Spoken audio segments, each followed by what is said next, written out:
Du vin et des copains. Sur ce petit domaine de 8 hectares, il est l'heure pour Nicolas Rèche de déguster le premier fruit de son travail cette saison. Le fruit, c'est d'ailleurs ce qui ressort une fois le primeur en bouche. On est sur des arômes de fruits rouges, plutôt cerises, ces choses-là. C'est ce qu'exprime la façon dont on le vinifie en fonction des vignerons. En cette période de confinement, le primeur vin de la convivialité semble plutôt mal tombé. Impossible d'organiser son habituelle fête de lancement. Alors pour y remédier, ses producteurs expédient les 300 bouteilles dans de petits kits de dégustation.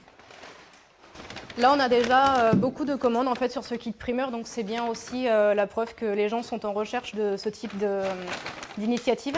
Donc là, on a un stock de 300 bouteilles numérotées. On n'est pas inquiet sur le fait qu'elles vont être écoulées.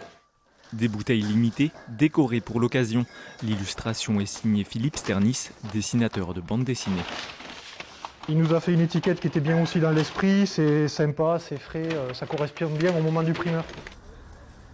Une sortie moins attendue du côté des cavistes. Ici comme ailleurs, le primeur a du mal à trouver preneur.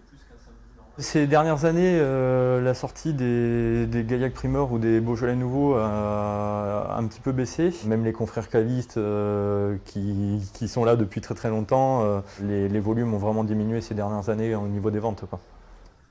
Chaque année, près de 500 000 bouteilles de Gaillac primeur sont mises en vente. 2020 pourrait faire exception, nombreux sont les vignerons ayant limité leur production.